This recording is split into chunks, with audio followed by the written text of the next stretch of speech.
Hello dear students, कैसे हैं आप लोग। आई होप सभी अच्छे होंगे और अच्छे से पढ़ाई कर रहे होंगे बच्चों। जैसे कि हमारा लास्ट सेशन बड़ा अच्छा गया था एपिथेलियल टिश्यूज पे, तो उसी तरह से हम लोग नेक्स्ट जो सेशन है वो हम लोग कनेक्टिव टिश्यू पे करने वाले हैं। तो इस वीडियो में हम लोग चलो देखेंगे कनेक्टिव टिश्यू। बच्चों, अगर आपको मेरा वीडियो पसंद आता हो तो वीडियो लाइक करिए, शेयर करिए, और अगर आप में से कोई भी मेरे चैनल पे नया है तो चैनल को सब्सक्राइब करिए। और किसी तरह का सजेशन देना चाहते हैं तो बच्चों आप सभी का स्वागत है। आपके सजेशंस का मैं उसको मद्देनजर रखूंगा और उसी तरह का इंप्रूवमेंट करने की कोशिश करूंगा। तो चलो इस सेशन का हम लोग स्टार्ट करते हैं अपना कनेक्टिव टिश्यू।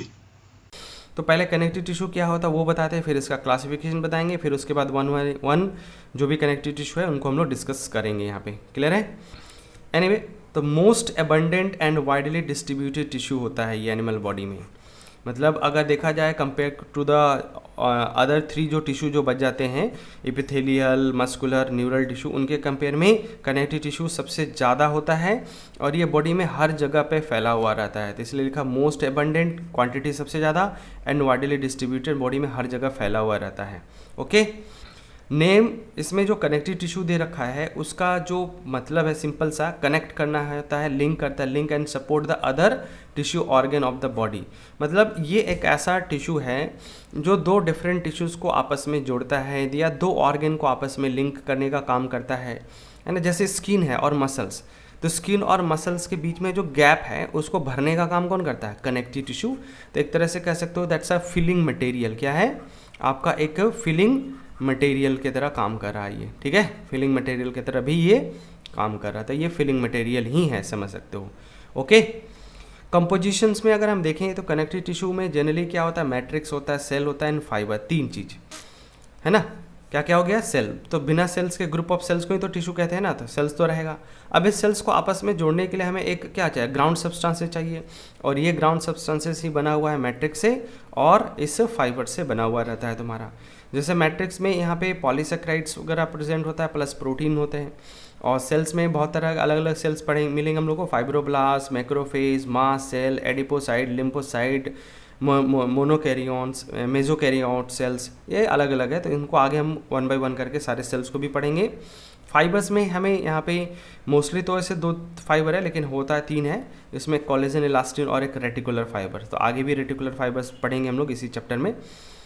ठीक है, कनेक्टिव टिश्यू का अगर फंक्शन देखें तो एक तो पता चल गया कि बॉडी को कनेक्ट करने का काम करता है। दूसरा ये क्या करेगा? दूसरा इसका काम क्या है बच्चे? इसका दूसरा काम है ये कि form the packing around the organs to prevent the displacement. मतलब किसी भी ऑर्गन्स को होल्ड करके रखने का काम करता है, उसको अच्छे से सराउंडिंग से पैक कर देता है, सील कर देता है ना, गैप ऑफ जो रहता है उसको भर देता है। तो उसके मूवमेंट या डिस्प्लेसमेंट को ये क्या करता है? रोकने का काम करता है। क्लियर है? उसके बाद आ जाते हैं फाइबर्स जो है provide strength, elasticity and flexibility. इसमें जो फाइबर्स है इस टिश्यू को, कनेक्टिव टिश्यूज को क्या करता है? स्ट्रेंथ प्रोवाइड्स करता है, इलास्टिसिटी एंड फ्लेक्सिबिलिटी प्रोवाइड करता है। समझ रहे हो ना? तो ये काफ़ी अच्छा बात हो गया यहाँ के लिए, समझ रहे हो ना? तो बढ़िया है ये चीज़। ओके, चलो बाकी फंक्शन अभी हम वन बाय वन करके जैसे आगे बढ़ते जाएंगे ना, तो उसमें सारे पर्टिकुलर टिश्यूज़ में, मतलब कनेक्टिव टिश्यूज़ के फर्दर जो ब्रांचेज हैं ना, उनमें भी हम लोग फंक्शंस को डिस्कस करेंगे, तो टेंशन मत लेना। तो सबसे पहले हम लोग क्या करते हैं, यहाँ पे क्लासीफाई करते हैं, कनेक्टिव टिश्यू को क्लासीफाई करते हैं। तो कनेक्टिव टिश्यू है जो बालकों, ये इनको हम मेजर तीन ग्रुप में बांट सकते हैं। पहला है लूज कनेक्टिव टिश्यू, दूसरा डेंस कनेक्टिव टिश्यू, और तीसरा है स्पेशलाइज्ड कनेक्टिव टिश्यू। तो ये जो थ्री टाइप डिवीज़न आपने अभी देखा वो किसके बेसिस पे? ये भी क्वेश्चन आया हुआ है, द बेसिस ऑफ मैट्रिक्स। मतलब on the basis of matrix जो कनेक्टिव टिश्यू है हम इसको तीन सेक्शन में डिफ्रेंशिएट कर सकते हैं, तीन टाइप में डिफ्रेंशिएट कर सकते हैं ब्रॉडली। तो पहला जैसे लूज कनेक्टिव टिश्यू, तो यहाँ पे जो मैट्रिक्स है वो एक तो क्वांटिटी में ज़्यादा होता है, मोर मैट्रिक्स होता है, और इस मैट्रिक्स में क्या होता है? काफ़ी ज़्यादा गैप स्पेस रहता है, और फाइबर्स इसमें कम क्वांटिटी में रहता है। तो यहाँ पे सेल्स जो है ना लूजली कनेक्टेड रहते हैं। क्या रहते हैं? लूजली कनेक्टेड रहते हैं, तो इसको लूज कनेक्टिव टिश्यू कहते हैं। दूसरा जो है डेंस कनेक्टिव टिश्यू में यहाँ पे फाइबर्स बहुत ज़्यादा रहता है, मैट्रिक्स कम रहता है।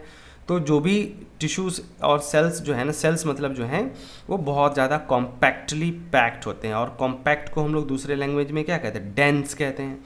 तो डेंस कनेक्टिव टिश्यूज़ का फॉर्मेशंस करता है।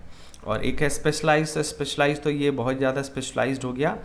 अब यहाँ पे जो स्पेशलाइज में दो स्केलेटल कनेक्टिव टिश्यू और एक है फ्लूइड कनेक्टिव टिश्यू। तो स्केलेटल कनेक्टिव टिश्यू में जो मैट्रिक्स होता है वो सॉलिड होता है एंड मिनरलाइज्ड होता है, और वहीं पे अगर हम फ्लूइड कनेक्टिव टिश्यू देखते हैं तो इसमें लिक्विड एंड फाइबर्स है ना, liquid and fibres free matrix होता है। मतलब एक तो लिक्विड होता ही होता है, फ्लूइड ही होता है कहने का मतलब, और इसमें फाइबर्स नहीं होता है। तो फ्लूइड कनेक्टिव टिश्यू का ये सबसे इंपॉर्टेंट कैरेक्टर हो गया कि इसमें फाइबर्स अब्सेंट होता है, फाइबर्स नहीं होता है। ओके, स्केलेटल कनेक्टिव टिश्यू में दो चीज़ें पढ़ना है, एक तो हमें बोन पढ़ना है और एक कार्टिलेज पढ़ना है, कार्टिलेज एंड बोन, दो ये हम लोग को पढ़ना है। उसी तरह से फ्लूइड कनेक्टिव टिश्यू में ब्लड और लिम्फ पढ़ना है। बट यहाँ पे मैं आपको बता दूं बच्चों कि ये जो फ्लूइड कनेक्टिव टिश्यू है ना, इसको हम लोग इस चैप्टर में नहीं पढ़ेंगे, पहले ही मैं बता दे रहा हूँ, घबराना मत, इस चैप्टर में नहीं पढ़ेंगे। तो मे भी हो सकता है कि आप अगर जैसे एनिमल टिश्यू के क्वेश्चंस करने जाओ तो मे भी हो सकता है शायद ना बने, तो टेंशन मत लेना, अभी चैप्टर ख़त्म नहीं हुआ है। इसको हम लोग सर्कुलेटरी सिस्टम में डिस्कस कर लेंगे, ठीक है। तो मेन वाइल जो भी आपके फेजेस होंगे उसमें ये क्वेश्चंस नहीं डले जाएंगे, तो टेंशन नहीं लेना तुम लोग, ठीक है। इसको हम लोग डिटेल में पढ़ेंगे, कहाँ पे, सर्कुलेटरी सिस्टम, एनसीईआरटी में वहीं पे दिया हुआ, तो सर्कुलेटरी सिस्टम में हम लोग इसको डिस्कस करेंगे। अच्छा, अब यहाँ पे लूज जो है इनके भी further type, areolar, adipose, dense में डेंस रेगुलर, डेंस इरेगुलर, ये दो टिश्यू बांटा हुआ है तुम्हारा। तो यहाँ पे एक चीज़ आगे मैं एक बार बोलूँगा अभी, डेंस कनेक्टिव टिश्यू का जो डिवीज़न है थोड़ा अलग है, और मैं थोड़ा बताऊँगा आपको, अलग तरीके से बताऊँगा। ओके, यहाँ पे एक लास्ट एक नोट पॉइंट है, इसको भी अच्छे से लिखना बच्चों।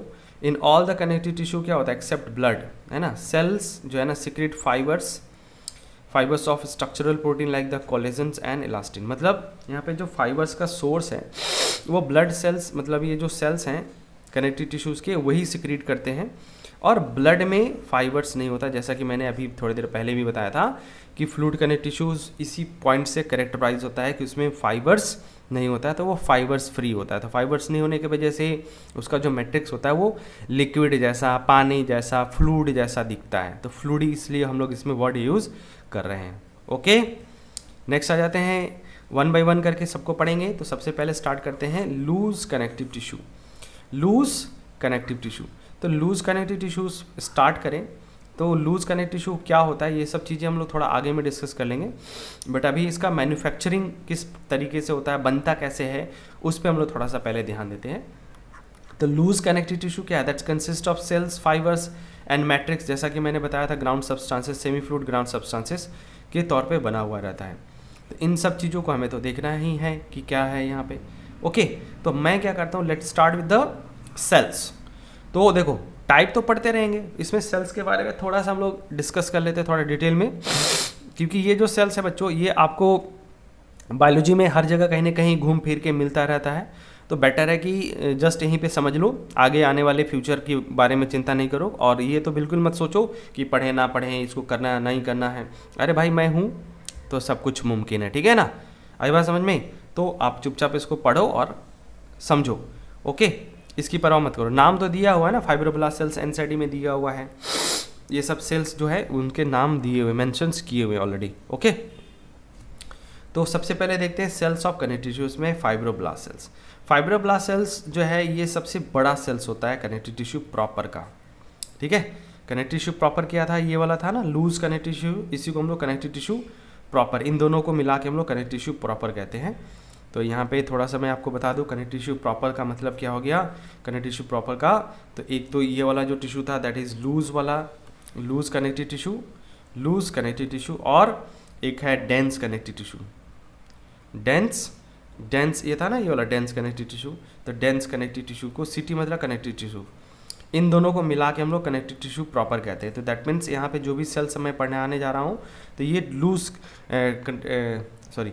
प्रॉपर कनेक्टिव टिश्यू प्रॉपर के ही टाइप है, कनेक्टिव टिश्यू प्रॉपर के टाइप है। ओके, तो इन फ्यूचर अगर मान लो कभी पूछा कि भाई कनेक्टिव टिश्यू प्रॉपर क्या होता है, तो कहना कि लूज और डेंस को मिला के हम कनेक्टिव टिश्यू प्रॉपर कहते हैं। एक्चुअली में यही कनेक्टिव टिश्यू के जैसा लगता है, बाकी तो ब्लड, बोन ये तो थोड़ा अजीब सा नहीं लगता, अलग रखता है। और ऐसे भी अगर मुझसे पहले अगर आपने नहीं पढ़ा होगा अगर नहीं सुना होगा तो आपको लगता होगा कि बोन एक अलग टिश्यू है, ब्लड एक अलग टिश्यू है, और इस तरह से अलग अलग है, तो है ना, लेकिन एक्चुअली में ये सब है एक ही टिश्यू के पार्ट है। तो इनको हम लोग क्या कहते हैं, लूज को और डेंस कनेक्टिव टिश्यू को हम लोग कनेक्टिव टिश्यू प्रॉपर कहते हैं। फाइब्रोब्लास्ट सेल्स का नंबर जो होता है कंपेयर टू अदर सेल्स ये मैक्सिमम होता है, इरेगुलर शेप का होता है, और इसका जो मेन एंड प्राइमरी फंक्शन होता है ये फाइबर्स का प्रोडक्शंस करता है, फाइबर्स, तो फाइबर्स प्रोड्यूसिंग सेल्स होता है। फाइब्रोब्लास्ट सेल्स का एक स्पेशल पॉइंट ये है बच्चों कि यही फाइब्रोब्लास्ट सेल्स आगे मॉडिफाइड होकर ऑस्टियोब्लास्ट या कॉन्डियोब्लास्ट सेल्स का फॉर्मेशंस करता है, जिससे ये बोन और कार्टिलेज का प्रोडक्शंस करेगा। कहने का मतलब ये बहुत अच्छा पॉइंट है, इसको अच्छे से नोट करके रखना ना। इसमें यही फाइब्रोब्लास्ट सेल्स का मॉडिफिकेशन होता है और ये ऑस्टियोब्लास्ट और कॉन्डियोब्लास्ट बनाता है। तो आगे जब बोन एंड कार्टिलेज पढ़ेंगे तो वहाँ एक बार मैं फिर से रिमाइंडर दूंगा आपको फाइब्रोब्लास्ट सेल्स के बारे में, तो इसी से बना होता है। एनीवे देखो यहाँ पे इरेगुलर शेप जैसे है, तो ये जो स्ट्रक्चर आपको दिख रहा है दैट पर्टिकुलर रीजन्स वाला, तो ये वाला ही क्या है, ये वाला जो दिख रहा है, देखो ये वाला मैं इस पर वापस से ड्रॉ कर रहा हूँ, ये है फाइब्रोब्लास्ट सेल्स, ये है फाइब्रोब्लास्ट सेल्स। इसका ये न्यूक्लियस है, इरेगुलर शेप का है, और उसमें से ये वाला देखो ये फाइबर सब क्या हो रहा है, उसी में से निकल रहा है, तो ये फॉर्म कर रहा है, तो फाइबर्स वहाँ से रिलीज हो रहा है। ठीक है, ये कौन सा फाइबर है, कोलेजन फाइबर, यहाँ पे लिखा भी है कोलेजन फाइबर्स का प्रोडक्शंस कर रहा है। एनीवे अभी तो लूज हम लोग डिस्कस नहीं करें, आगे ये डायग्राम फिर से डिस्कस करेंगे। अब आ जाता है मैक्रोफेज। तो मैक्रोफेज देखो यहाँ पे एनसीईआरटी में मेंशन किया है, ये मैक्रोफेज है। तो मैक्रोफेज भी हमें यहाँ पे कैसा दिख रहा है, इरेगुलर शेप का दिख रहा है ना, इरेगुलर शेप का दिख रहा है, इसमें न्यूक्लियस होता है। तो अमीवाइडल शेप का होता है, ये कैसा होता है, अमीवाइडल शेप का होता है, और इसमें एक किडनी शेप न्यूक्लियस इस तरह से रहता है, किडनी शेप न्यूक्लियस इस तरह से इसमें रहता है। इसका भी नंबर क्या होता है, ऑलमोस्ट ज़्यादा ही होता है। और इसके अंदर क्या होता है, ये मैक्रोफेज मतलब किसी दूसरे सेल्स को खाएगा, फेगोसाइटोसिस परफॉर्म्स करता है। तो फेगोसाइटोसिस का मतलब हो गया किसी दूसरे सेल्स को क्या करेगा, या तो जिंदा है तो मारेगा पहले, या मरा हुआ तो उसको, दोनों सिचुएशन में अल्टीमेटली उसको इनगल्फ कर जाएगा और उसको डाइजेस्ट कर लेगा। तो डाइजेशन के लिए ऑब्वियसली इसको क्या चाहिए, डाइजेस्टिव एंजाइम चाहिए। तो सेल्स के अंदर डाइजेस्टिव एंजाइम कहाँ होता है, लाइसोसोम में। तो यहाँ पे लिखा मोर number of lysosome is appear, lysosome it's appear granules, है ना। तो ग्रेनुल्स के फॉर्म में इसके अंदर लाइसोसोम इस तरह से इसमें प्रेजेंट होता है, इस तरह से छोटे छोटे ग्रेनुल्स के फॉर्म में ढेर सारा प्रेजेंट होता है। ओके, फेगोसाइटोसिस परफॉर्म, फेगोसाइटोसिस का मतलब देख मान ले जैसे कोई बैक्टीरिया है और ये मैक्रोफेज सेल्स आएगा, तो ऐसे मुंह फाड़ के खाएगा इसको, ऐसे खाएगा और इसको इनगल्फ कर लेगा, और अल्टीमेटली क्या होगा, ऐसे सेल्स को अंदर ले जाके, सेल्स को ऐसे अंदर ले जाके क्या करेगा, ये इसको इसके सराउंडिंग में लाइसोसोम ला के इसको अल्टीमेटली डाइजेस्ट कर देगा, मर गया। अब ये जो मैक्रोफेज है ये destroy bacteria virus by the phagocytosis, इसलिए हम इसको क्या बोलते हैं, स्केवेंजर सेल्स कहते हैं। क्या बोलते हैं, स्केवेंजर सेल्स कहते हैं। कोई दिक्कत यहाँ तक? तो ये स्केवेंजर सेल्स मतलब जैसे होता है ना गिद्ध, चील, कौवा, तो ये सब क्या होते हैं, सड़े गले मरे हुए चीज़ों को सोसाइटी से खा के हटा देते हैं, तो इसी को स्केवेंजिंग बोलते हैं। तो इसी से बना स्केवेंजर सेल्स बना हुआ है। तो ये भी टिश्यू के अंदर क्या कर रहा है, जो भी डेड डैमेज सेल्स है उनको ये मार देता है। ठीक है, नेक्स्ट आ जाते हैं बच्चों, हम लोग का नेक्स्ट सेल जो है वो है मास्ट सेल। तो मास्ट सेल्स भी जो है ना काफ़ी इंपॉर्टेंट मायने रखता है और बहुत ही इंपॉर्टेंट सेल्स है, ये बहुत ज़्यादा इंपॉर्टेंट सेल्स हैं। किस पॉइंट से इंपॉर्टेंट सेल्स है, तो बेसिकली ये इनका जो प्रोडक्शन होता है हिस्टामिन, हेपेरिन और सेरोटोनिन, इसके बेसिस पे ये बहुत ज़्यादा इंपॉर्टेंट मायने रखता है, समझे। तो चलो पहले देखते हैं मास्ट सेल्स होता क्या है। तो मास्ट सेल्स एक अमीवाइडल सेल्स, अमीवाइडल शेप का सेल्स होता है। अमीवाइडल मतलब कहीं भी यूज़ होता है तो उसका समझ लेना इरेगुलर शेप होगा, उसका कोई बाउंड्री डेफिनेट शेप में नहीं है, ऐसे ही इरेगुलर शेप होता है, तो उसको अमीवाइडल कह देते हैं। और दीज सेल्स आर, बहुत ही इंपॉर्टेंट पॉइंट है ये, है ना। बेसोफिल जो होता है ना ब्लड का, उसके जैसा होता है, मतलब उसका स्ट्रक्चर और फंक्शन के कंपेयर में एकदम बिल्कुल उसी के जैसा होता है। मतलब ये जो पॉइंट है बच्चों, ये बहुत ही अच्छा पॉइंट है, इसमें आप 2 स्टार लगा के याद कर सकते हो ये पॉइंट, ठीक है ना। सिमिलर होता है mast cell similar to the basophil cells with respect to the structure and the functions. मतलब ब्लड में जो बेसोफिल सेल्स है, जो काम वहाँ कर रहा है वही काम मास्ट सेल्स टिश्यू के अंदर करता है। और इसके अंदर एस शेप न्यूक्लियस होता है जिसमें 2 या 3 लोब होता है, इस तरह से एस शेप मतलब ये हो गया। और यहाँ पे देखो 1 2 यहाँ पे 2 लोब में बना देता है, यहाँ पे 3, तो इस तरह से एस शेप में लोब होता है न्यूक्लियस में। ओके, तो 2 to 3 लोब प्रेजेंट होता है। और इसका काम जो है, फंक्शन जो है, ये प्रोडक्शन करना है हिस्टामिन, हेपेरिन और सेरोटोनिन। अब इसका इंपॉर्टेंस क्या है, अभी अगर नहीं समझ में आ रहा तो देखो इन सब केमिकल्स के फंक्शंस को अगर देखेंगे तो हमें थोड़ा बहुत आइडिया हो सकता है। जैसे यहाँ पे हिस्टामिन्स है, तो हिस्टामिन्स एक्चुअली में क्या है, ये एमिनो एसिड्स का डेरिवेटिव्स होता है। किसका? हिस्टामिन्स एमिनो एसिड डेरिवेटिव्स होता है।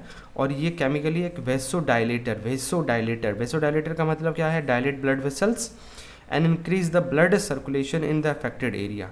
तो अफेक्टेड एरिया का मतलब क्या है, मान लो कहीं पे चोट लग गया, घाव लग गया, कुछ भी है, जैसे तुम्हें किसी ने पत्थर से मारा, तुम्हारे सर पे लगा, सर फटा नहीं, लेकिन क्या हो जाता है वहाँ पे एक छोटा सा गोला जैसा नहीं फूल जाता है, स्वेल हो जाता है, इस तरह से गोला जैसा निकल जाता है। जैसे टॉम एंड जेरी कार्टून में देखा होगा, डंडा से मारता है, टोए ऐसे करके निकलता है ना, टोए ऐसे करके निकलता है। तो ये जो फूला हुआ जो पोर्शंस है, इसी की बात करें ये लोग, इसी की बात करें, ये स्वेलिंग कॉज करता है।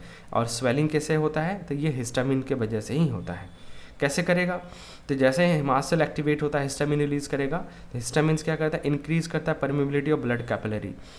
तो ब्लड कैपिलरी परमेबिलिटीज बढ़ेगा तो उसमें क्या होगा, ब्लड के जो कंपोनेंट है वो सब के सब क्या हो जाता है, वो ब्लड के कैपिलरी से बाहर निकल के, ब्लड कैपिलरी से बाहर निकल के वो टिश्यू स्पेस में आ जाता है। और वहाँ एक्युमुलेशन की वजह से क्या होगा, जमा होता चला जाता है। जैसे मान लो ये है स्किन है, और स्किन के नीचे ये वाला पोर्शन जो है ये ब्लड वेसल्स है, ठीक है, ये ब्लड वेसल्स है।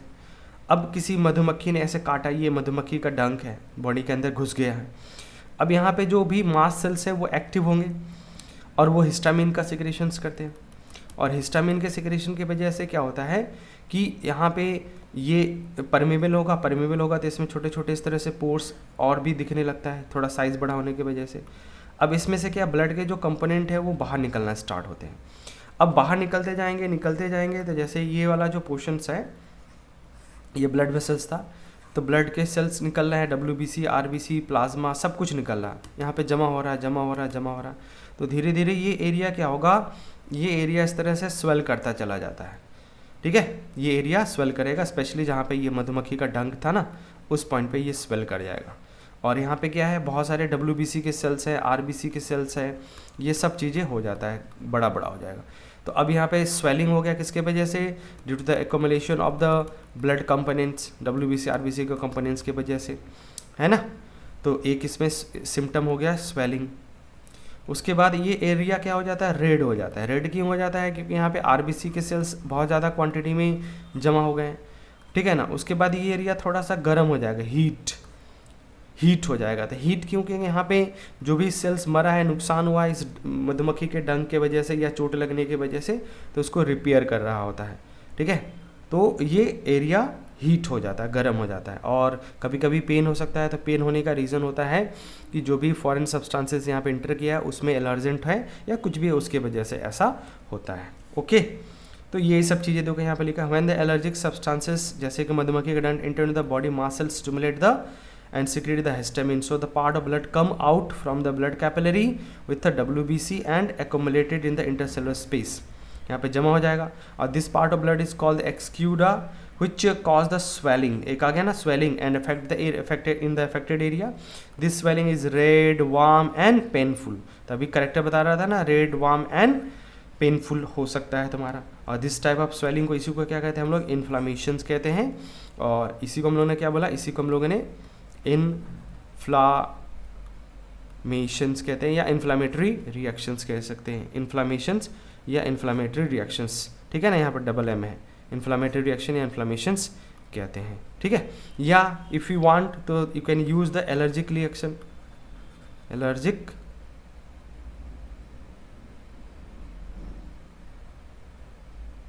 रिएक्शंस कह सकते हो, ठीक है। You can use that word also, allergic reactions भी कह सकते हो। तो इन्फ्लामेशन या एलर्जिक रिएक्शन सेम चीज़ होता है।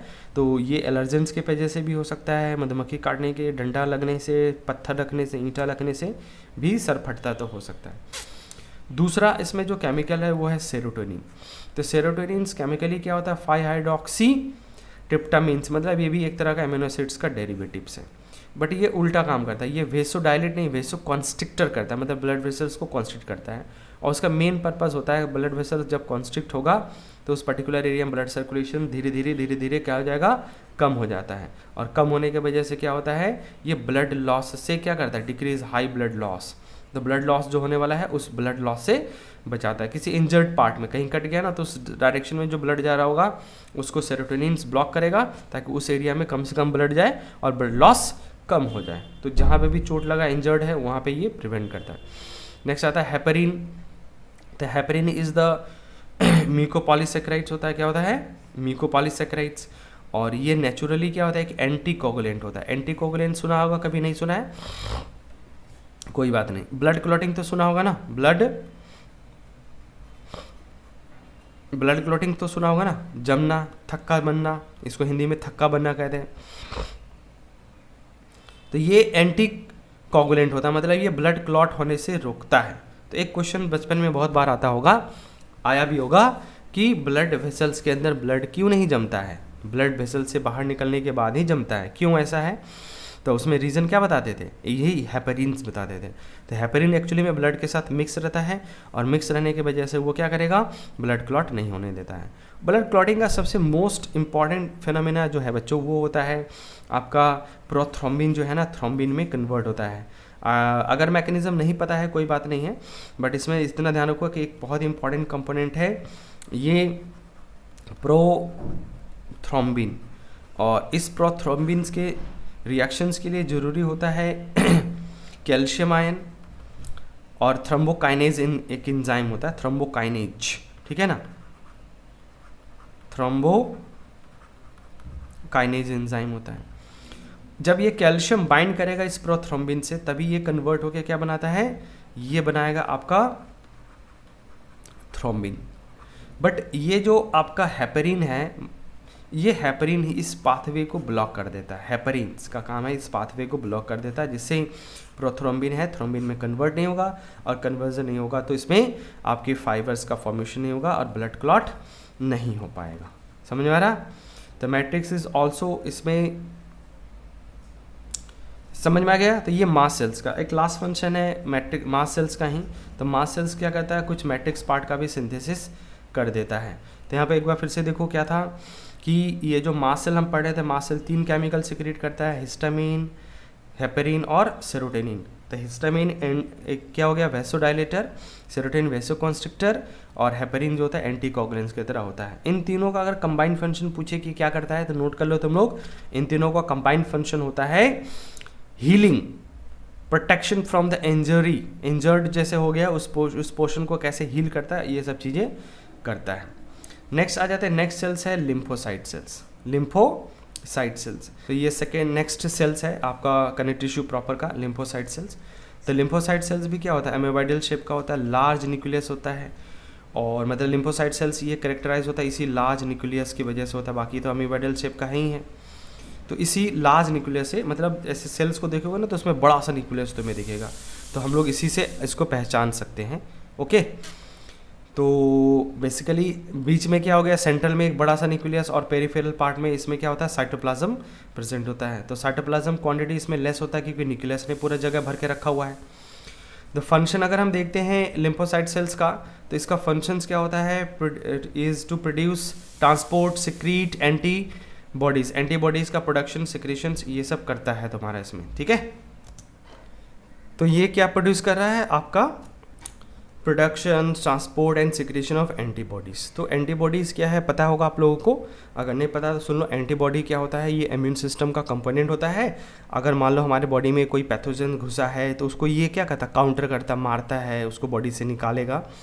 ओके, तो इसका प्रोडक्शन ये लिम्फोसाइट सेल्स करता है, लेकिन डायरेक्टली नहीं करता है, किसके हेल्प से करेगा, प्लाज्मा सेल्स के हेल्प से करता है। तो यही लिम्फोसाइट सेल्स क्या होगा, जब डिवाइड होता है तो यही प्लाज्मा सेल्स का फॉर्मेशंस करता है। तो प्लाज्मा सेल्स भी क्या है, वन ऑफ द कंपोनेंट है, कनेक्टिव टिश्यू प्रॉपर का ही कंपोनेंट्स है, ठीक है। इसको मैं देखो थोड़ा सिंपल तरीके से समझा देता हूँ। ये मान लो क्या है, ये है आपका लिम्फोसाइट सेल्स। ओके, ये लिम्फोसाइट सेल्स दो तरह का होता है, एक होता है आपका T lymphocyte cells, T lymphocyte cell, ये सब याद रखना, ठीक है। और एक होता है B lymphocyte cells, B lymphocyte cells. तुम चाहे तो टी लिम्फोसाइट सेल्स को टी सेल भी कह सकते हो, और बी लिम्फोसाइट सेल को चाहे तो तुम बी सेल्स भी कह सकते हो। ओके, अब ये टी सेल बी सेल क्यों कहते हैं, क्योंकि इसका जो मैचुरेशन है ना टी सेल्स का, ये मैच्योर इन थाइमस, थाइमस में मैच्योर हुआ है। और बी सेल्स को बी सेल इसलिए कहते हैं क्योंकि ये मैच्योर हुआ है, मैच्योर इन बोन मेरो। इसका मैचुरेशन कहाँ हुआ, बोन मेरो के अंदर हुआ है। बोन मेरो क्या होता है, बोन के अंदर एक स्पेशल टिश्यू होता है, आगे बढ़ा दूंगा मैं। बोन मेरो क्या होता है, बोन के अंदर जब जाएंगे तब पढ़ेंगे हम इसको। मेनवाइल यही जो आपका बी सेल है ना, यही डिवाइड और डिफरेंशिएट होके बनाता है प्लाज्मा सेल्स, प्लाज्मा सेल्स। तो ऐसा मत समझना कि ये बी सेल कोई नया सेल्स आ गया क्या, नहीं, ये भी एक तरह का लिम्फोसाइट सेल्स है, लिम्फोसाइट सेल्स ही है ना, ये लिम्फोसाइट सेल ही है, इसमें कोई अंतर नहीं, ठीक है। और यही प्लाज्मा सेल्स स्टार्ट करता है प्रोडक्शन का, किसका, एंटीबॉडी के प्रोडक्शंस का, एंटीबॉडी के प्रोडक्शंस को स्टार्ट करता है। तो that means lymphocyte cell divide होकर बना है प्लाज्मा सेल्स, और प्लाज्मा सेल्स एंटीबॉडी का प्रोडक्शंस करता है। तो एंटीबॉडीज जो हमारे बॉडी में एंटीजन है उनको काउंटर करके उसको मार देता है। क्लियर है यहाँ तक। अब आओ यही प्लाज्मा सेल्स, तो प्लाज्मा सेल्स इसको कार्टिबल सेल्स कहते हैं। क्यों कहते हैं कार्टिबल सेल्स, क्योंकि ये एक अमीबाइडल सेल्स तो है ही, अमीबाइडल सेल्स तो है ही है, इस तरह से इरेगुलर शेप। इसके अंदर एक बड़ा सा न्यूक्लियस होता है, बहुत ज़्यादा बड़ा नहीं लेकिन बड़ा न्यूक्लियस होता है, और उस न्यूक्लियस के अंदर इसमें जो क्रोमेटिन फाइबर होते हैं वो इस तरह से अरेंज होते हैं कि ये पूरा देखने में कैसा लगता है कि व्हील की तरह, चक्के जैसा दिखता है, गाड़ी के पहिए के जैसा दिखता है, साइकिल के पहिए जैसा भी कह सकते हो। तो इसमें क्रोमेटिन जो है, ये क्रोमेटिन मटेरियल अरेंज होता है लाइक द स्पोक, रेडियल रो के फॉर्म में ये अरेंज रहता है, रेडियल रो में अरेंज रहता है, और इसी को हम लोग क्या कहते हैं, कार्टविल कहते हैं। तो इसलिए इसका नाम ही पड़ गया सेल्स का, कार्टविल सेल्स इसका नाम पड़ गया है। और इसका मेन जो काम हो गया वो हो गया सिंथेसिस सिक्रीशन ऑफ, यही एंटीबॉडी का सिंथेसिस सिक्रीशंस करता है।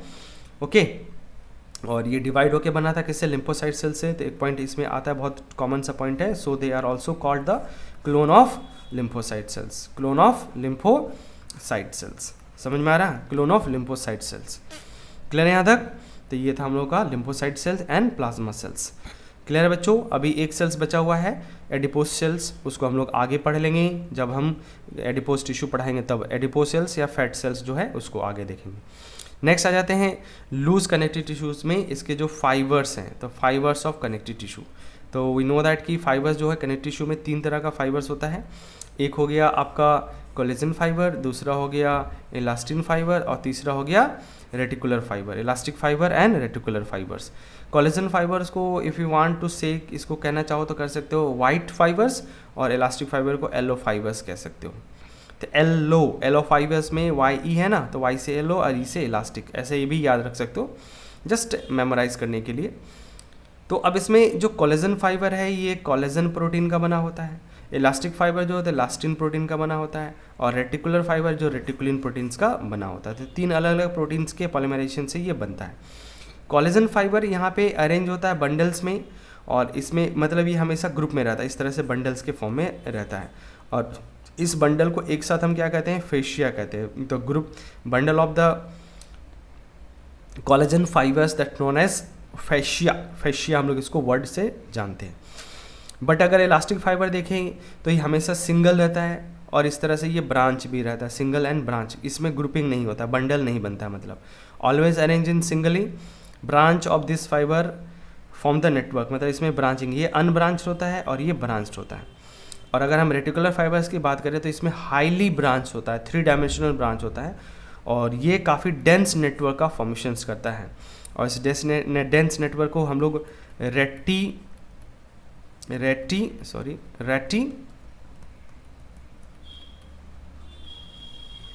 कहते हैं। क्या बोलते हैं इसको हम लोग, रेटिकुलम्स कहते हैं। ये पॉइंट भी याद रखना, networks of reticular fibres that terms as a reticulums कहते हैं। दूसरा जो कोलेजन फाइबर होता है ये टफ होता है, इनइलास्टिक होता है। बट इलास्टिक फाइबर क्या होता है, ये इलास्टिक एंड फ्लेक्सिबल होता है। रेटिकुलर फाइबर्स ये मेनली जो है ना डिस्ट्रीब्यूटेड होता है लिम्फेटिक ऑर्गन्स में, हर जगह नहीं मिलता है, कुछ खास जगह है लिम्फेटिक ऑर्गन्स में। उसके अलावा लिम्फेटिक ऑर्गन जैसे स्प्लिन है, लिम्फ नोड है, इसमें प्रेजेंट होता है। इसके अलावा ये मिलता है ओवरी के अंदर मिलेगा, ओवरी में मिलता है, लिम्फ नोड वगैरह में भी प्रेजेंट होता है, तुम्हारा लिम्फ नोड लिखा ही है। तो ये थोड़ा स्पेशल है, स्पेशल जगह पे रहता है। ज़्यादातर हमें कनेक्टिव टिश्यू में ये दोनों मिलेंगे, कोलेजन फाइबर या इलास्टिक फाइबर मिलता है। अगर हम नेक्स्ट जो पार्ट है ये तो दूसरा हो गया, सेल पढ़ लिया, फाइबर्स पढ़ लिया, और तीसरा आ जाता है मैट्रिक्स पढ़ते हैं। तो मैट्रिक्स दैट मीन्स ये ग्राउंड सब्सटेंसेस होता है, और matrix is composed of mucopolysaccharide, किसका बना होता है, म्यूकोपॉलीसेकेराइड्स का बना होता है, और ये बेसिकली मॉडिफिकेशन होता है पॉलीसेकेराइड्स का मॉडिफिकेशन होता है। ये सब म्यूकोपॉलीसेकेराइड्स क्या है, तो फेज़ 2 में जब बायोमोलिकल्स पढ़ोगे तो वहाँ पे मिल जाएगा, तो उसकी टेंशन मत करो, बायोमोलिकल्स चैप्टर में ये चीज़ें हम लोग और क्लियर कर देंगे क्या होता है।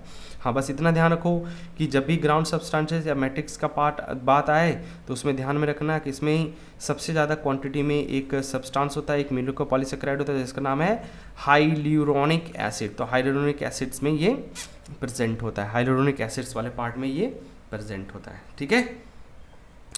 तो चलो, तो ये तो रहा फाइबर, मैट्रिक्स, सेल्स, एवरीथिंग हम लोगों ने पढ़ लिया। अब हम क्या करते हैं, एक एक करके हम लोग यहाँ पे कनेक्टिव टिश्यूज़ को पढ़ते हैं। तो सबसे पहले लेंगे लूज कनेक्टिव टिश्यू को, फिर उसके बाद आएंगे हम लोग डेंस कनेक्टिव टिश्यू।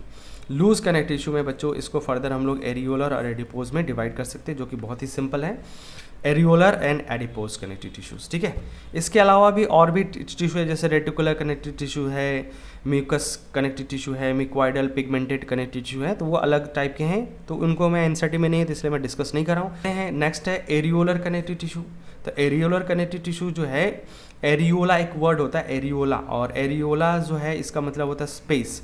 तो दैट मीन्स कहने का मतलब यहाँ पे जो टिश्यू है वो बहुत ज़्यादा स्पेसियस होता है बीच में। जैसे ये मान लो मैक्रोफेज सेल्स है और ये फाइब्रोब्लास्ट सेल्स है, तो अगर गौर से देखोगे तो इन दोनों के बीच में ना एक बड़ा सा गैप है, यहाँ पे इतना गैप है, और इन दोनों सेल्स के बीच में भी देखो इतना गैप है, इन सेल्स के बीच में भी इतना गैप है। तो इस गैप को हम लोग कहते हैं एरियोला, गैप को, स्पेस को, और इसी से टर्म बन गया एरियोलर टिश्यूज़ बन गया। तो एरियोलर टिश्यू जो होता है ये most widely distributed connective tissues है, मतलब इसका डिस्ट्रीब्यूशन अदर टिश्यूज़ के कंपेयर में बहुत ज़्यादा है कनेक्टिव टिश्यूज़ में, और इसमें बहुत ज़्यादा स्पेस होने की वजह से ये that's give the appearance like the sponge, इसलिए हम इसको स्पॉन्जी टिश्यूज़ भी कह देते हैं। क्या बोलेंगे, स्पॉन्जी टिश्यूज़ भी कह देंगे इसमें, ठीक है। Spongy tissue most widely distributed connective tissue होता है। 2 पॉइंट हो गया। अब आ जाते हैं इस एरियोलर कनेक्टिव टिश्यूज़ में। अगर हम देखते हैं कि किस तरह के फाइबर्स हैं, तो due to the arrangement of the bundle of collagen fibres many gaps इसमें प्रेजेंट होता है, मतलब यहाँ पे कोलेजन फाइबर प्रेजेंट होता है और गैप होता है फाइबर्स के अरेंज के बेसिस पे, तो इसको हम लोग एरियोला कहते हैं, तो इसी से नाम रखा एरियोलर कनेक्टिव टिश्यूज़ रखा, ठीक है। आगे बढ़ें, यहाँ पे एक क्वेश्चन है बच्चों, एरियोलर कनेक्टिव टिश्यूज़ में आपका फेगोसाइटोसिस कौन परफॉर्म्स करता है। तो अभी मैंने सेल्स पढ़ा रहे थे, अगर याद हो अभी इसी लेक्चर में तो बता सकते हो, अदरवाइज मैं तो हूँ ही यहाँ पे, ठीक है। तो which of the following cells in areolar tissues are phagocytic. तो एक तो हमें क्या मिला था, मैक्रोफेज तो कंफर्म मिला था ना, मैक्रोफेज। तो मैक्रोफेज ऐसे भी इसको नाम ही रखते थे, इसमें फेगोसाइटिक सेल्स कहते हैं इसको। और इसी मैक्रोफेज का दूसरा नाम क्या था, हिस्टोसाइट था। नहीं यकीन है तो पीछे अपने नोट्स में जाके देख लो, अगर नोट्स बना रहे हो तो पीछे नोट्स में भी देख सकते हो, हिस्टोसाइट सेल्स हम लोग कहते हैं। क्लियर है यहाँ तक, हिस्टोसाइट सेल्स कहते हैं। तो दैट मीन्स यहाँ पे आंसर क्या हो जाएगा, बोथ 1 and 2 आंसर हो जाएगा इसमें। नेक्स्ट आ जाते हैं, क्वेश्चन है आपका, नहीं क्वेश्चन नहीं है, अब आगे इसमें एरियोलर टिश्यूज़ में नेक्स्ट कॉन्सेप्ट देखते हैं। तो नेक्स्ट कॉन्सेप्ट में यहाँ पे फ्यू फाइबर्स होता है, फ्यू फाइबर्स, और उसमें कौन सा, इलास्टिक फाइबर्स हैं प्रेजेंट होता है, but reticular fibre completely absent. तो मैंने पहले बोला था कि रेटिकुलर फाइबर जो होता है कुछ खास जगह पे होता है, तो यहाँ पे इलास्टिक या कोलेजन फाइबर तो रहता है ही बंडल के फॉर्म में, इलास्टिक फाइबर थोड़ा सा होता है, मतलब सबसे ज़्यादा क्वांटिटी में कौन सा फाइबर है, तो कोलेजन फाइबर्स सबसे ज़्यादा क्वांटिटी में होता है, ओके। उसके बाद अगर सेल्स की बात करें कि कौन से सेल्स यहाँ पे ज़्यादा है, एक है मास सेल्स, एक है मैक्रोफेज सेल्स, और एक है फाइब्रोब्लास्ट सेल्स। तो mast cells, macrophage cells, fibroblast cells, इनका नंबर बाकी के सेल्स से कंपेयर में बहुत ज़्यादा होता है, तो ज़्यादा नंबर में होता है। In this areolar blood vessels, areolar blood vessels में मतलब यहाँ पे जो एरियोलर कनेक्टिव में जो ब्लड वेसल्स हैं उसकी बात करें, तो in this areolar blood vessels and nerve fibres जो है ये प्रेजेंट होता है, मतलब कनेक्टिव टिश्यू तो ऑब्वियसली नर्व्स का सप्लाई, ब्लड सप्लाई ये तो होना ही होगा, ओके। तो ये सब चीज़ें प्रेजेंट होता है, और इसी के साथ अगर मान लो कोई कनेक्टिव टिश्यू के साथ, इसी के साथ अगर मान लो कोई एपिथेलियल टिश्यू होता तो साथ में उसको भी न्यूट्रिशन प्रोवाइड करता रहता। लोकेशंस देखें तो लोकेशन मतलब एग्जांपल कह सकते हो कि एरियोलर टिश्यू का एग्जांपल बताइए, तो एग्जांपल्स कहाँ हो सकता है? टेला सबक्यूटेनिया। टेला सबक्यूटेनिया बच्चों एक थीन कंटिन्यूअस लेयर है स्किन का जो कि अंडरलाइन स्केलेटल मसल्स, उसके मसल्स के बीच में मतलब प्रेजेंट होता है तुम्हारा। मतलब कहने का मतलब है कि स्किन हो गया और मसल्स हो गया, तो स्किन और मसल्स के बीच में यहाँ पे अगर हम देखते हैं इन दोनों के बीच में, तो इस जगह पे मान लो पड़ा हुआ रहता है एरियोलर कनेक्टिव टिश्यू। तो ये स्किन है और ये मसल्स वाला पार्ट है, तो यहाँ बीच में एरियोलर कनेक्टिव टिश्यू होता है, इसी को हम लोग बोलते हैं टेला सबक्यूटेनिस कहते हैं। दूसरा सबमिकोशा ऑफ ट्रैकिया, ब्रोंकाई, इंटेस्टाइन, इन तीनों में ट्रैकिया, ब्रोंकाई, इंटेस्टाइन्स, इन तीनों में जो सबमिकोशा होता है वो बना होता है किस चीज़ का? एरियोलर कनेक्टिव टिश्यू का बना होता है। अब यहाँ आता है कि सबमिकोशा क्या होता है। तो सबमिकोशा बच्चों क्या हो सकता है? देख, जैसे हम एलिमेंट्री कैनाल को ले लेते हैं इंटेस्टाइन वाले पार्ट को, तब उसका ट्रांसवर्स सेक्शन करेंगे तो सबसे बाहर सिरोशा लेयर और सबसे अंदर म्यूकस लेयर। तो म्यूकस के जस्ट बाद वाला जो लेयर होता है उसी को हम लोग क्या बोलते हैं? सबमिकोशा लेयर कहते हैं, ये वाला सबमिकोशा लेयर। फिर उसके बाद यहाँ पे मस्कुलरिस लेयर, फिर उसके बाद सिरोशा लेयर होता है। तो यहाँ पे अगर हम बाहर से अंदर आते हैं तो सबसे पहले मिलेगा हम लोग को सिरोशा, फिर मिलेगा मस्कुलरिस, फिर मिलता है सब म्यूकोशा, और सबसे अंदर वाला जो पार्ट अगर देखेंगे तो ये है आपका म्यूकोशा है, सबसे अंदर वाला पार्ट है म्यूकोशा। तो सब म्यूकोशा एंड म्यूकोशा, क्लियर है यहाँ तक? अब यहाँ पे जो सब म्यूकोशा है, सब म्यूकोशा ध्यान रखना, यही बना होता है एरियोलर कनेक्टिव टिश्यूज का बना होता है। तो एग्जांपल यहाँ पे लिखा ही है। उसके बाद है around the muscles, blood vessels, nerve fibres में भी क्या होता है? आपके एरियोलर कनेक्टिव टिश्यूज प्रेजेंट होते हैं। कहाँ कहाँ? मसल्स के अराउंड, वाइट फाइबर्स के लेयर के फॉर्म में, ब्लड वेसल्स के अराउंड और नर्व फाइबर्स के अराउंड प्रेजेंट होता है। क्लियर यहाँ तक? और अगर हम यहाँ पे फंक्शंस की बात करें कि ये फंक्शंस क्या करता है, फंक्शंस देखें अगर एरियोलर कनेक्टिव को, तो ये पहले ही बताया था ना, वो जो मास्ट सेल था, हेपेरिन, सेरोटोनिन, हिस्टामिन्स, ये सब मिलके रिपेयरिंग करते हैं, और इसमें supporting and packing of the tissue, packing मतलब इसको कवर कर रहा है ना सराउंडिंग से, तो कवर करने का काम करता है, पैकिंग मटेरियल्स की तरह काम करता है।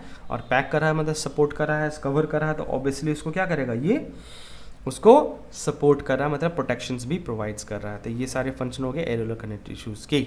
ओके, नेक्स्ट आ जाते हैं हम लोग एडिपोज टिश्यू। तो अभी तक एरियोलर देखा, अब आते हैं एडिपोज। तो एडिपोज टिश्यू जो है, अब यहाँ पे देखो एक चीज़ ध्यान रखना, कॉमन सेंस है एकदम, कि अब जितने भी कनेक्टिव टिश्यू तुम्हें मिलेंगे वो सब एरियोलर कनेक्टिव टिश्यूज के मॉडिफिकेशन ही है। चाहे बोन हो, चाहे कार्टिलेज हो, चाहे एडिपोस हो, या फाइब्रस हो, डेंस हो, रेगुलर हो, इरेगुलर हो, व्हाटएवर, वो सब के सब मॉडिफिकेशन है एरियोलर कनेक्टिव टिश्यूज के। ये कॉमन पॉइंट है, it is modification of areolar connective tissue. But in areolar the major component is adipocyte.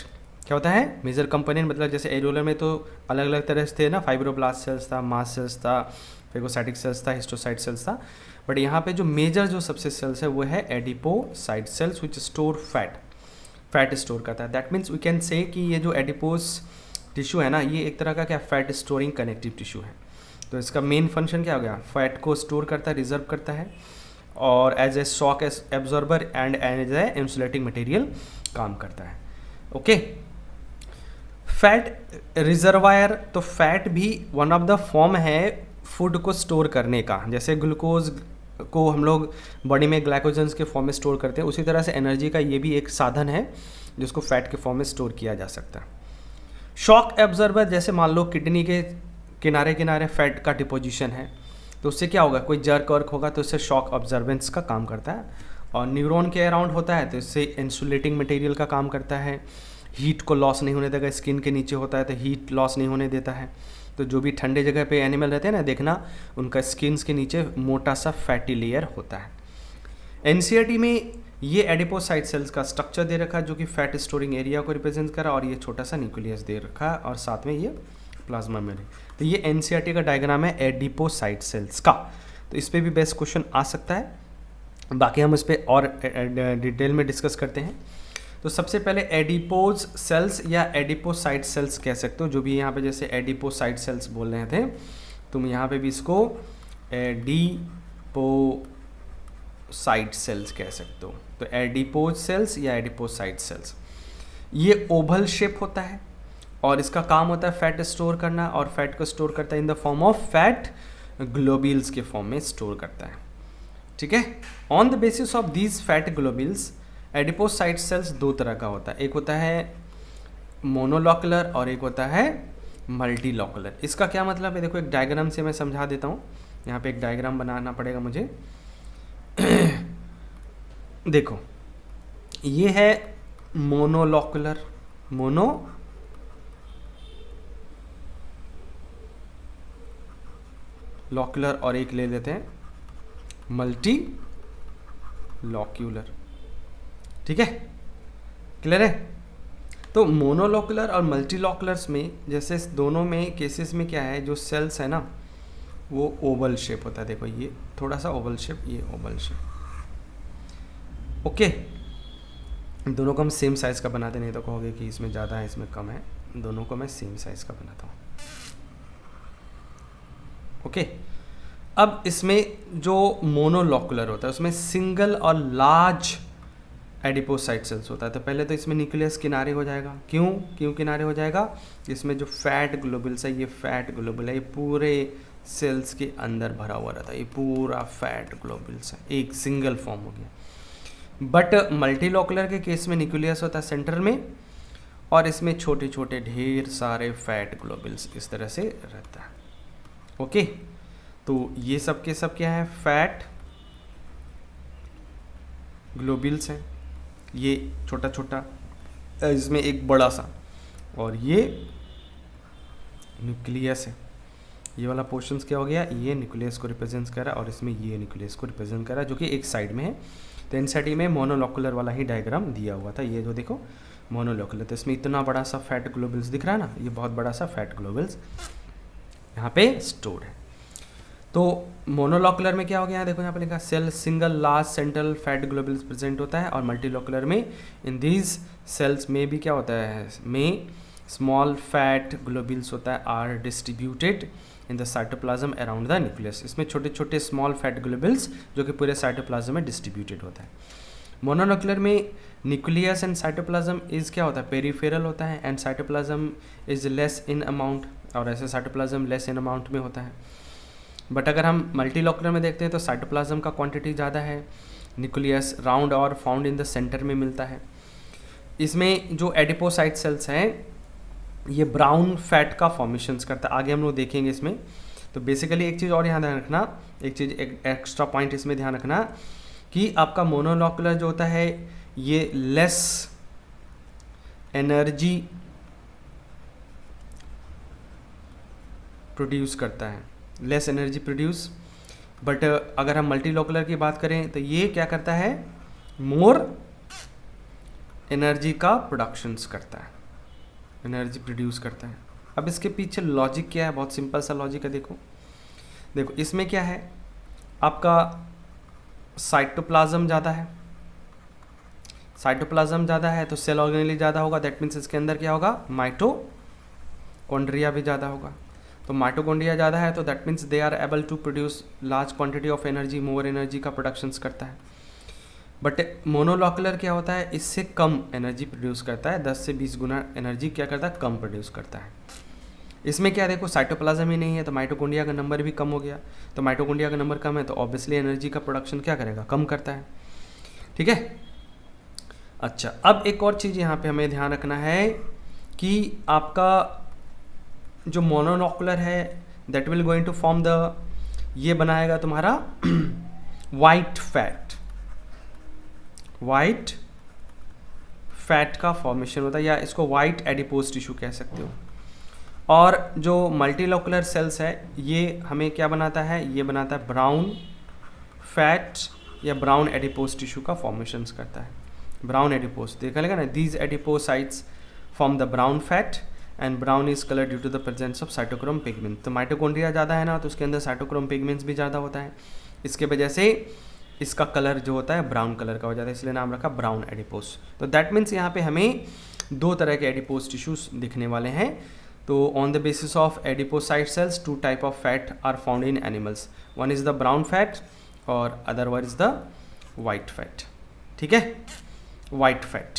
तो ब्राउन फैट, इसमें मल्टीलोब्यूलेटेड फैट ग्लोब्यूल्स प्रेजेंट होता है, इसमें मोनोलोब्यूलेटेड एक ही सिंगल लोब्स के फॉर्म में होता है। इसमें साइटोप्लाज्म जैसा बताया कि लार्ज क्वांटिटी में होता है और इसमें स्मॉल क्वांटिटीज़ में होता है। नंबर ऑफ माइटोकॉन्ड्रिया इसमें बहुत ज़्यादा रहेगा, इसमें बहुत ही कम रहता है, फ्यू रहता है, ज़्यादा और इसमें कम। और बेसिकली अब इसका एग्जाम्पल जो है वो ही बहुत ज़्यादा इंपॉर्टेंट है। एग्जाम्पल ब्राउन फैट, देखो ह्यूमन में एज सच नहीं होता है, बट ह्यूमन के बेबी में as a cold resistance present होता है इन न्यू बॉर्न बेबी, उसके बॉडी में प्रेजेंट होता है। मतलब बच्चा जो है ना 7-8 दिन बिना खाए रह सकता है। मतलब जो बच्चा अभी तुरंत पैदा हुआ है, अगर उसको तुरंत दूध भी नहीं देंगे कोई प्रॉब्लम नहीं है, वो 6-7 दिन तक ऐसे ही सर्वाइव कर सकता है, क्योंकि उसके अंदर ऑलरेडी ये ब्राउन फैट बहुत ज़्यादा क्वांटिटी में रहता है। उसी तरह से जो रोडेंट हैं, मैमल्स ही हैं, जैसे रेट है, स्ट्रूज है, ये हाइबरनेटिंग एनिमल्स हैं, तो इनके बॉडीज़ में भी प्रेजेंट होता है। वाइट फैट हमें कहाँ मिल सकता है? बीनीथ द स्किन्स, स्किन के नीचे होता है। तो स्किन के नीचे जो फैट होता है वाइट फैट, उसका नाम है पेनिकुलस एडिपोसस, और ये हार्ट के अराउंड, किडनी के अराउंड और आई बॉल्स के अराउंड कहीं भी हो सकता है। तो स्किन के अराउंड जो होता है उसको हम बोलते हैं पेनिकुलस एडिपोसस। उसके अलावा ब्लबर, ये वर्ड याद रख लो, ब्लबर। ब्लबर क्या होता है? वेल मछली जो होता है बड़ा वाला, और एलिफेंट। तो वेल एक्चुअली में ये भी मेमल्स है। तो वेल के स्किन के नीचे एक मोटा सा फैटी लेयर होता है, और इसी मोटे से फैटी लेयर्स को हम लोग क्या कहते हैं? ब्लबर्स कहते हैं। उसके बाद तीसरा है hump of the camel. Hump of the camel, तो कैमल्स का जो ऐसे नहीं ऊपर से ऐसे बना हुआ रहता है गर्दन के जस्ट पीछे वाला पोर्शंस में, तो यहाँ पे क्या होता है? ये फैट स्टोर करता है, और इसी फैट में ये वाटर भी कह सकते हो स्टोर किया रहता है। तो फैट का जब ऑक्सीडेशन होता है तो उसमें बहुत ज़्यादा क्वांटिटी में वाटर रिलीज होता है। तो वाटर स्टोर करने का एक तरीका हो गया कैमल्स के अंदर कि उसको फैट में कन्वर्ट, फैट स्टोर करेगा तो साथ में वाटर अपने आप स्टोर हो जाता है। तो यहाँ पे प्रेजेंट होता है एडिपोज टिश्यू। क्लियर है? नेक्स्ट आ जाते हैं एक्स्ट्रा ज्ञान में। तो अभी तक हम लोगों ने देखा कि भाई एरियोलर टिश्यू जो है, ठीक है, बट अब ये एरियोलर टिश्यू क्या किसी तरह का ज्वाइंट का काम करता है क्या? ज्वाइंट्स किस चीज़ को ज्वाइन करता है? तो अभी जस्ट थोड़ी देर पहले मैंने एक वर्ड यूज़ किया था, स्किन और मसल्स। याद आ रहा है कुछ? तो इसी स्किन्स को हम लोग क्या कहते हैं? यहाँ पे मैं जस्ट समझाना था, बताना था, एक वर्ड इंट्रोड्यूस करता है, इंटेगुमेंट। इंटेगुमेंट, तो इंटेगुमेंट सिस्टम में स्किन है, स्किन्स के ऊपर जो हेयर, ग्लैंड्स, नेल्स, ये सब चीज़ें हम लोग पढ़ते हैं। तो basically they indicating the skin. तो स्किन और मसल्स के बीच में यहाँ पे क्या होता है? आपका एरियोलर कनेक्टिव टिश्यूज प्रेजेंट होता है। दैट मीन्स इसमें आंसर पहला ही ठीक है, इंटेगुमेंट एंड मसल्स। वैसे देखो बोन और मसल्स के बीच में फाइब्रस कनेक्टिव टिश्यू होता है। बोन और बोन के बीच में BBL याद रखना, bubbly, bone to bone ligament. तो यहाँ लिगामेंट होता है, ये भी क्या होता है? फाइब्रस डेंस कनेक्टिव टिश्यू होता है। और फैट बॉडी एंड मसल्स, तो फैट बॉडी और मसल्स, फैट तो खुद ही ये क्या एडिपोज टिश्यूज होता है, तो फैट बॉडी एंड मसल्स के बीच में नहीं होता है कुछ भी। ओके, तो आंसर है फर्स्ट है। तो यहाँ पे एक्स्ट्रा ज्ञान क्या सीखा? इंटेगुमेंट क्या होता है, ये हम लोगों ने सीखा। अब आ जाते हैं नेक्स्ट है डेंस कनेक्टिव टिश्यू।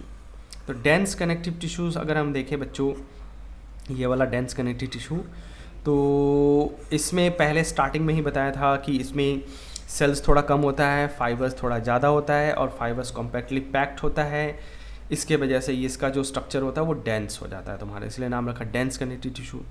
तो इसमें ध्यान रखना सेल्स में, मतलब यहाँ डेंस कनेक्टिव टिश्यू में जो फाइबर्स का कंटेंट होता है वो थोड़ा ज़्यादा होता है, और फाइबर्स कंटेंट ज़्यादा होने की वजह से ये सेल्स और फाइबर्स डेंसली पैक हो जाते हैं।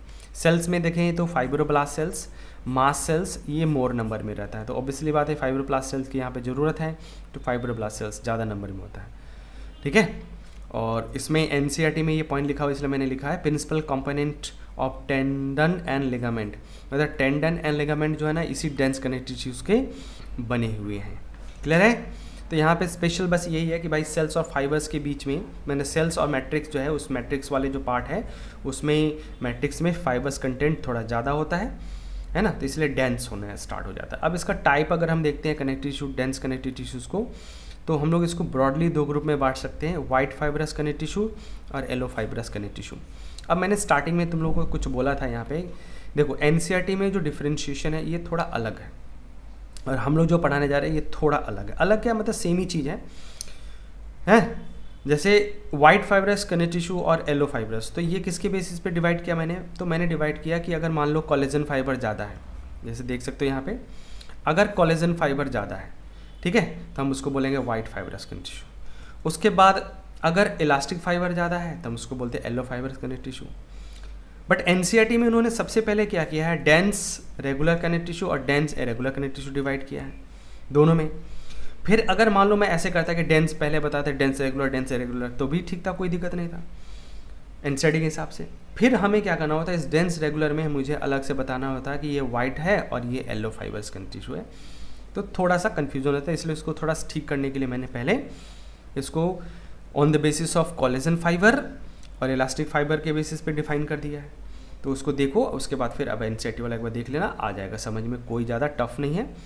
ओके, अलग अलग देखो ऑथर जो होते हैं वो अपना उसी चीज़ को बताना है, बट उनका रिप्रेजेंटेशन अलग अलग होता है। तो हर टीचर का अपना देखो अपना एक स्टाइल होता है, हर बुक का अपना स्टाइल होता है, बट अल्टीमेटली जो बातें कहना चाहते हैं तो वो तो सेम ही रहेगा, उसमें कोई चेंजेस नहीं होता है।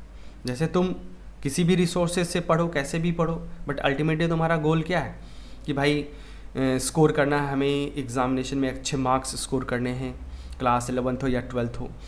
और उसके बाद अगर हम मान लो कॉम्पिटिटिव एग्ज़ाम में बैठते हैं, नीट है या फिर आपका जेई है, व्हाटएवर, तो उसमें भी हमें अच्छा परफॉर्म्स करना है, क्वालिफाई होना है, मेडिकल में सीट लेना है, ये हमारा पर्पज़ है ना। अब उसके लिए तुम किस तरह से किस रास्ते से चलते, वही बात है। तो अल्टीमेटली गोल देखो वही है, समझाना हमें डेंस कनेक्टिव टिश्यू। अब अलग अलग तरीका हो सकता है, तो मुझे ये अच्छा लगता है तो मैंने ये बताया, बट आप एक बार पढ़ने के बाद एनसीईआरटी पढ़ना एकदम 100% क्लियर हो जाएगा, इसमें कोई शक नहीं है। अगर होगा तो डाउट सेशन में मुझसे डिस्कस कर लेना। ओके, तो वाइट फाइबरस कनेक्टिव टिश्यूज में यहाँ पे देखो, the tissue in this tissue bundle of collagen fibre क्या होता है, more in quantity. Yellow fibres या रेटिकुलर फाइबर कम्प्लीटली एब्सेंट होता नहीं होता है। और इनका जो अरेंजमेंट है दो तरह का होता है। किसका अरेंजमेंट, फाइबर मैट्रिक्स और सेल्स जो है उनका अरेंजमेंट की बात करें, देखो डेंस रेगुलर और dense irregular and dense regular. तो इरेगुलर मतलब स्कैटर्ड फॉर्म में, जैसे यहाँ पे देखो ये डायग्राम में बहुत अच्छे से दिखेगा, ये डेंस रेगुलर है, तो इसमें देख रहा है ना, फाइबर है, फिर सेल है, फिर फाइबर है, फिर सेल है, फिर फाइबर है, सेल्स हैं। बट यहाँ पे इरेगुलर पैटर्न में, यहाँ पे देख सकते हो इरेगुलर पैटर्न में, तो यहाँ पे फाइबर स्कैटर्ड है, सेल्स भी स्कैटर्ड है, कहीं से भी सेल आ गया, कहीं से भी फाइबर्स आ गया। तो फाइब्रोब्लास्ट सेल्स और कोलेजन फाइबर यहाँ पे अलग अलग स्कैटर्ड हैं तुम्हारा, तो इसको इरेगुलर बोलते हैं और इसको रेगुलर बोलेंगे इसमें। ओके, देखो अब आ जाता है डेंस रेगुलर इरेगुलर में। तो डेंस रेगुलर में fibroblast and fibres oriented differentially oriented होता है। बट अगर रेगुलर की बात करें तो collagen fibre in row between of the many parallel bundle, मतलब यहाँ पे सेल्स, ये फाइबर्स, फिर सेल, फिर फाइबर, फिर सेल, फिर फाइबर, इस तरह से अरेंज्ड रहता है। ओके, इस तरह से अरेंज होता है। तो collagen fibre in row between the many parallel bundles के बीच में अरेंज रहता है। ओके, तो जस्ट अरेंजमेंट, अगर अरेंजमेंट स्कैटर्ड है तो इरेगुलर, अरेंजमेंट एक रेगुलर है मतलब एक यूनिफॉर्म पैटर्न है तो इसको रेगुलर डेंस कनेक्टिव टिश्यू कहते हैं।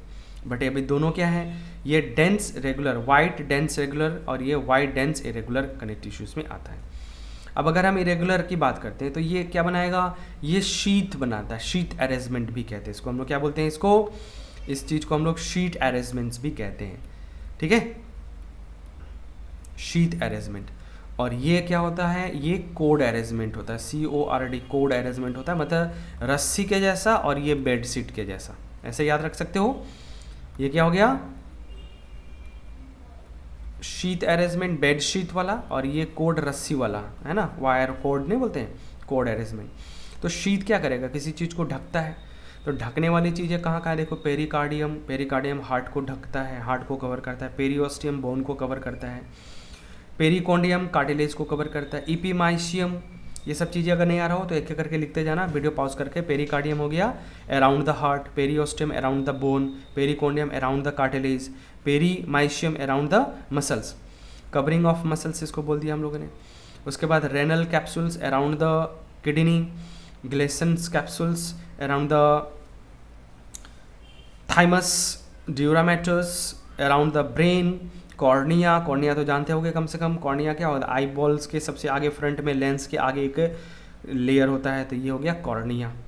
उसी तरह से अगर हम डेंस रेगुलर की बात करें तो एक एग्जाम्पल एनसीईआरटी में जो मेंशन किया है टेंडम, टेंडम, टेंडन, तो टेंडन होता है ज्वाइन करता है bone to muscles, bone to muscles. तो बोन और मसल्स आपस में इसी dense regular white connective tissues के, वाइट फाइब्रस कनेक्टिव टिश्यू से कनेक्टेड होते हैं तुम्हारा।